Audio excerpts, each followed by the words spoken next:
It's a new day, which means DC is probably turning another character gay, or so it would seem. So, a couple months ago, in Batman the Knight, which is the new origin story for Batman from Chip Zdarsky. Chip Zdarsky is currently writing the main Batman title for DC, and this is his origin for his Batman, so it is canon. And technically with DC, like, everything's canon now because of what happened with Dark Knight's death metal, but I digress. So, this is his origin story, and a couple months ago, there was an allusion to the fact that Bruce might be gay or bi-curious or something like that. But if you actually read the comic, it's not that, like, that's not the case at all. It was Batman using someone else's sort of weakness against them, which was the fact that Ghostmaker, or I think Anton is his name, has feelings for Bruce, and I believe he's gay or bi. I can't remember. I think he's bi, which is he's a James Tynion creation, and James Tynion makes every single character he creates bi, so it's safe to say. So yeah, he used that against him. He knew that was a weakness of Anton because Anton was bi and was into Bruce, and Bruce used that to get what he needed in that comic. So it was very clear. Like, he didn't do anything with him. He just he manipulated him, essentially, is what Bruce did. He didn't do anything. There was nothing that implied that Bruce was gay or bi or anything like that. Now, in this new issue, there's another tease in issue 8 that just came out last week. And we have a lot of people being like, well, Bruce is gay now. And this issue is very much just kind of DC having their cake and eating it too, it feels like. It really feels like they want to kind of say that Bruce was maybe bi-curious at a point, but also are too scared because Batman's their moneymaker. If they come out and outright say that, hey, yeah, Bruce, clapped a dude's cheeks back in the day, they'd probably lose some fans. There are definitely some fans that would not be too happy about that. I feel like most fans wouldn't be too happy about that. And this isn't some, like, random character that I can do this with. This isn't like Alan Scott, where they make Alan Scott gay, and there's some people mad, there's, like, some internet uproar, but in the end it doesn't really affect DC sales, because he's not, like, a big, he doesn't bring in a huge audience or anything. But Batman is DC Comics. At this point, Batman is DC Comics. If Batman just somehow got, like, snapped out of existence, DC Comics would be, like, probably below Image in sales because Batman carries them so hard right now because DC doesn't know how to do anything but sell Batman comics. So having him be gay or bi or anything like that would definitely not be a smart sales decision, a business decision for DC. So that's why they're doing this. So what exactly happened in this comic in issue 8? That's what I'm going to get into. So let me talk about that. In this issue, Anton, aka Ghostmaker, is used to train with Bruce in the prior issues. They went their separate ways. Now it seems that Anton may have kind of turned bad and is killing people and sabotaging Bruce. So Bruce is like, I need to go and train my mind, because the thing with Anton is he's literally me but without all the morals and the feelings, because Anton's kind of a bit more of a sociopath. I'm not like that.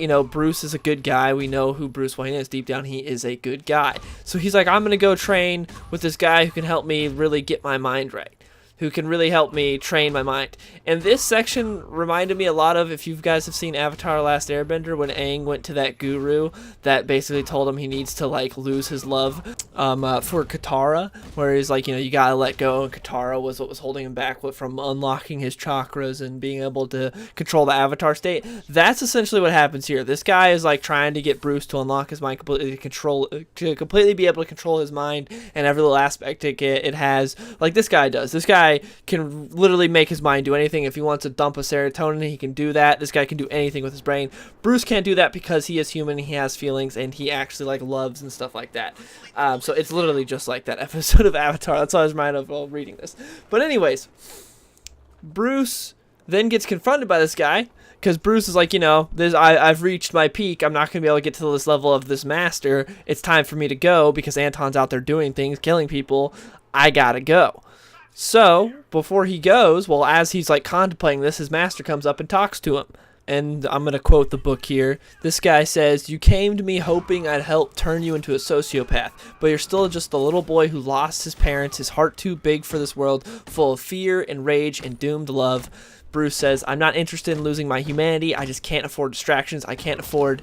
And then his master says, you can't afford to let him stop you. The one who walks the same path as you, but freed of your moral constraints. And Bruce says, how did you know about? And the master says, I gather knowledge. It's what I do. I know all about the little ghost that broke your heart. And he says that's the problem with hearts with compassion and feeling. A heart can build you up so high and drag you deep into the earth if you let it.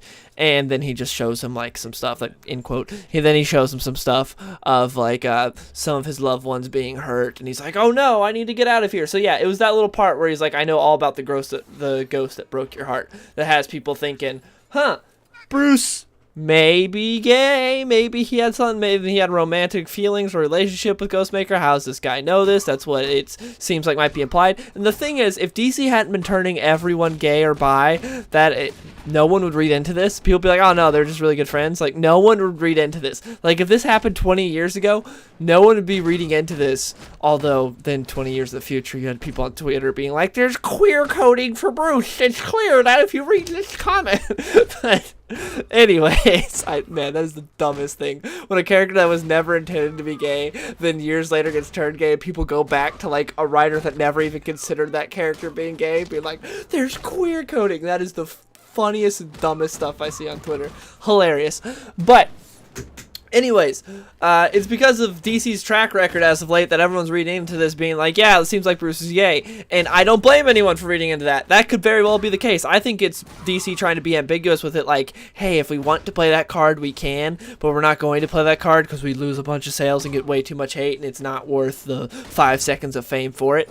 And there's other stuff in the issue. Like earlier in the issue, Bruce says in his own inner monologue, I miss my friend. I miss who I thought he was. So he doesn't say I miss my lover or I miss that guy that, you know, we did the stuff with or anything like that. And also a theme of the book is love. So saying like that someone broke your heart and he loved him doesn't necessarily mean it was romantic or sexual, because he talks about when in his inner monologue when he's fighting a guy and how he's like harnessing his feelings. He talks about that he's like, it says the love I feel for my parents, the love I feel for Alfred and Dana, for everyone brought down by evil men. So that is the theme of this book. It's like platonic love. It's not necessarily, you know, romantic or sexual love. So I don't blame anyone. For the last one, I thought it was very clear, and I thought people jumped the gun. I thought it was very clear that Bruce was not gay, and it was very clear, and people just jumped the gun and got outraged for no reason. This one, I could see a little bit more. This one, I could see why people are getting upset with this one. The last one, I was like, it's kind of people just jumping the gun. But this one, kind of like, okay, I get why people are upset. But with the themes of the book and everything, I would say it's not necessarily implying Bruce is gay, but the subtlety is there that he at one point was bi-curious, maybe. I think it's DC just kind of, again, having their cake and eating it too, being like, maybe they did do some, maybe Ghostmaker and Batman got on at one point. Who knows? Like, I don't know. You can't say. It's just DC trying to play both sides, and it's really stupid and dumb, and this didn't need to happen. But I'm going to say, like, to me, this doesn't seem like Bruce is gay or anything like that, or like any part of LGBT. I don't think Bruce is. I don't think at any point he was, but the seed is planted there if DC ever wanted to say, oh yeah, he was, and look, you can point to this issue and do it. So, yeah, or who knows, maybe the series will end with him and Anton actually getting it on, because we still have 2 more issues. So, who knows, I could be dead wrong. But yeah, I think it's just DC kind of just playing both sides and being like, oh, with maybe he was, but also if you hate that and won't buy our comic, then no, he's definitely very straight. But if you'll buy our comic because he's gay, then he's gay. It's like that sort of deal. But yeah, that's basically it. Let me know in the comments below, what do you guys think of this, of DC doing this yet again? Do you guys think Batman's gay based on the evidence, or do you think that he's not, or what do you think DC's doing here? Let me know. I think it's dumb, but that's my opinion. Hope you guys enjoyed the video, and I'll see you guys later. Hey, skinny boy, saucy boy, I be running to the bank. Yeah, you know I hit the gas in the whip full tank. Riding past the ocean while I'm listening to Frank.